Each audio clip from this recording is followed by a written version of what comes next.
Welcome back to Careful Voice. Today we're talking about how Mark Zuckerberg seems to be kind of chill now. Like, what's going on? Are you buying this? So I saw this We're buying this meme, Yeah. and I trust a lot of memes, right, and their credibility. But maybe someone else did too, and you guys can back me up on this. But did he just say he was now libertarian?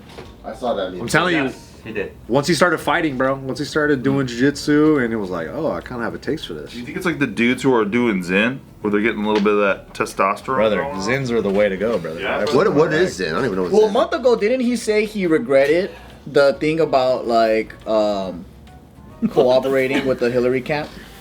He did, and he actually remember that document he released about like what happened. Oh yeah, they released a document where they were talking about the Biden administration telling the tech companies to censor and remove certain content on the internet.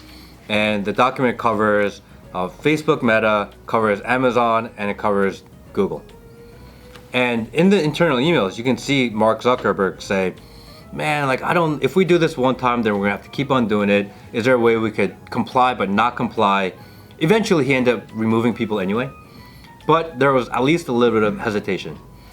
And then when you watch the communications and emails with Google and the administration, they say, oh, we changed the community guidelines, what else can we do for you?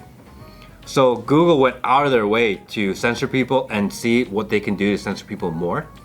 Mark Zuckerberg eventually censored people, but at least you could see that there was some actual real hesitation there. Why doesn't, like, because everyone knows Apple, right? Like, when the FBI is like, we subpoena you, you have to give us some records, Apple's kind of like, deal with it, right? Why does Facebook immediately fold?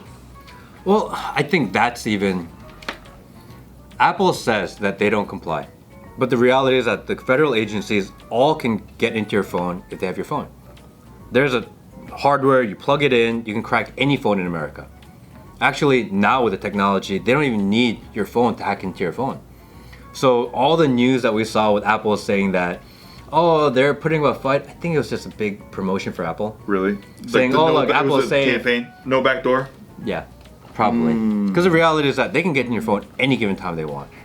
And not only can they get into your phone, if they suspect you for doing something, then they can get into your phone because you talk to him. Do you think? But I can also see that being like unlawful evidence gathering. So like they want, if maybe there's a loophole here where it's, hey, Apple unlocked his phone, we didn't do it. Right. Now we can obtain the evidence and use it against them in court. Right. Versus, yeah, we jailbreaked it, we fucking took it. Yeah. Then it's like, well, you can't use that as evidence. It could be like that kind of stuff too. So Section 702, which is part of the defense budget, is basically a surveillance program.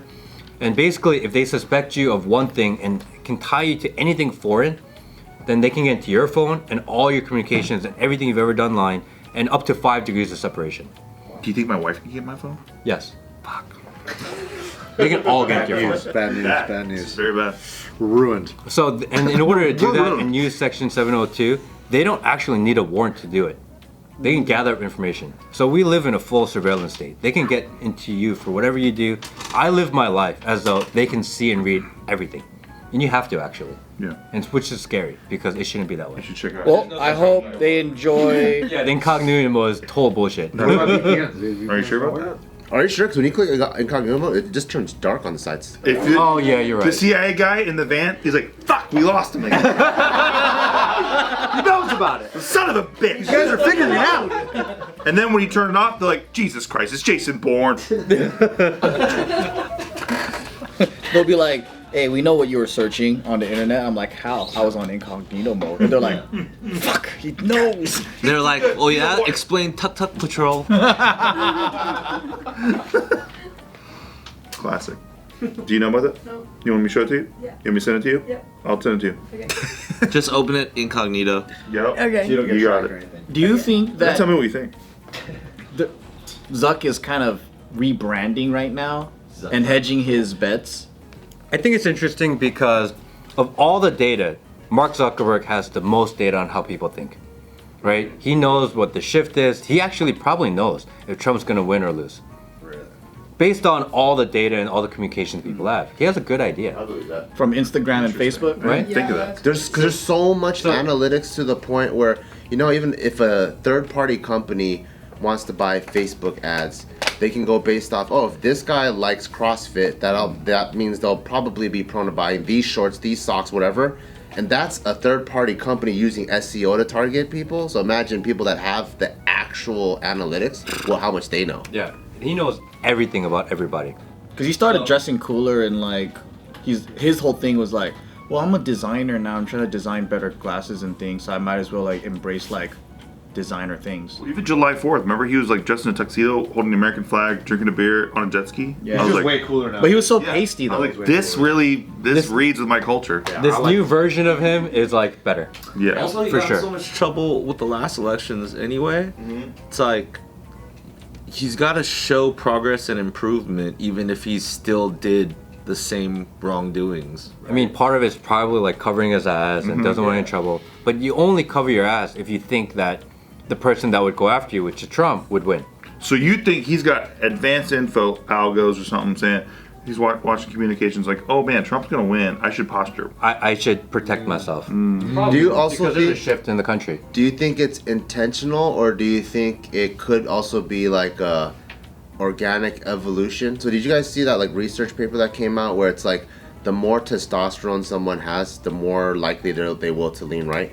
So maybe he changed his lifestyle and he started like doing Started MMA, working out, doing all that lifting. stuff. I That think like it's changing his thought process of like where he leans now. I think it's a combination of all of it. So he's doing the jiu-jitsu, which is getting him more active, around more manly men.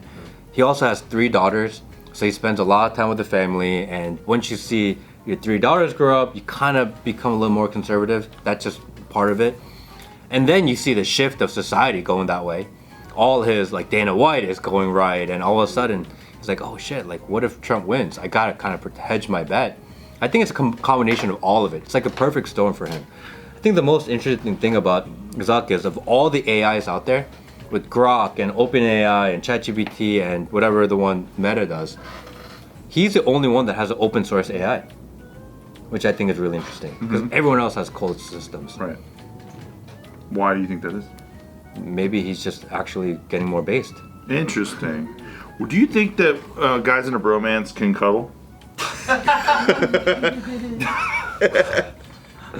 Serious question, Matt. Are we about the hug? Well, yeah, we can hug. I'm done hug. You want to hug? Like right now? Yeah. Can we do it later? Yeah, sure, we can do that. All right, fine. Wow. Well, no, we were having this debate. We were having this debate earlier. Oh shit! It kind of leans into it because of the Zen thing. Zen, right? That has nicotine in it. Nicotine gum. What's Zen? Nicotine gum. And the idea behind I don't do that. Give me Nicotine, a cigar. nicotine gives you more testosterone, apparently. Like, Oh, it does, huh? I've been jacking off more since I smoke cigars. So sick. And so we're talking about earlier. We're talking about how some guys think that cuddling and even some light kissing is just bromance stuff. Oh, we're going back to the whole there are no lesbians thing. This is just This is how this circles back. this is just heterosexual males. This is a real thing. Zuckerberg. Why is Zuckerberg so cool? I think at that level, I don't think. Did you still hugging, by the way? Yeah. Okay. Yeah, Cuddling. Heavy petting. You call it. It's hard for me to believe at that level anything that they do is for just personal, like that's their personality and they desire to express themselves. I think everything is for their business. They have a character Right. that they put on the outside, and it's constructed. I don't think like Elon or any of these guys. You know, maybe it's like I'm leaning a certain way because I like to do this, but there's a point to it. They're not just impulsively doing it. Do you think Elon is like tactical with his social image though? I think he just fucking does shit. He's impulsive. I think he shoots from the hip. I do, but it's still leaning on brand with who he is. It's Okay. consistent. Yeah, well, it's because And it could be authentic, but I'm saying like it's not like a erratic, impulsive. I feel like doing it, so I'm doing it. It's more like maybe it's authentically who he is, but then he's really capitalizing on this demographic, and he understands his customer base. Yeah. Yeah. What do you think about that? True or About what? false? Elon's basically the X group. He's leaning right because he thinks that that's like where the money is now. I think a lot of people are going that way because what if Trump were to win? And Like Elon's already fallen out of favor with the left, and he needs government contracts. That's really what fuels everything that he does. So you have to pick a side because you need your business to go. I think there's a part of that. I think he is getting based. I think he does care somewhat about free speech, but I think X is not truly free speech because the algorithms say that otherwise. So I think there's a lot of gamesmanship in there, but I mean, I like Elon. But I'm worried about Elon too. What's not truly free speech about it? Like you say the algorithms target certain things? So the algorithm has a social credit score built into it. So based on who you interact with actually impacts how well your posts do. So if on Instagram or TikTok, 1,000 people reshare your post, then it counts as 1,000 reshares. On X, if 1,000 repost, but they all have under 1,000 followers, then actually it counts as 0. So there's a social credit score built in, meaning some people are considered more valuable than others. I actually don't like that very much. Interesting. But at the same time, is that like a bot deterrent thing? I mean, it's part of their algorithm. That's just how they built in. I don't think he actually removes bots because you don't want to remove all the bots. Your users would drop. No one wants their numbers to go down. You can't actually remove them all. I think like 30%. Well, people do be X's saying bots. the darndest things on X. It's pretty wild. And you definitely can't say those things in almost every other platform. You can't. It's wild on there. It is wild on that. So like, as far as free speech through a social platform goes, it's pretty free speech, no? What's the freest? I struggle with this idea of deleting content versus shadow banning content. I actually prefer to be deleted versus shadow banned. Because at least there's something honest about deleting content. Because you know that you said something that they don't want you to say. You remove it, it's clear. Don't say this, or I don't want you to say it. When they shadow ban you, or they reduce your reach, think about how many great ideas die because you think that your idea was bad because your views were down. Like what they do on YouTube. Sorry. Not an accurate measure. Yeah, on YouTube, if they don't like your idea, they just won't show people. I would rather them just delete it. At least there's something more honest about that. Never heard that perspective. That's really interesting. I don't even know if I'm shadow banned. I just think I don't get good views anymore. You could go on your explore page and search your name. And see if you're up. Yeah. Just say you got shadow banned. Because a lot of Yeah. people you can't even search their name.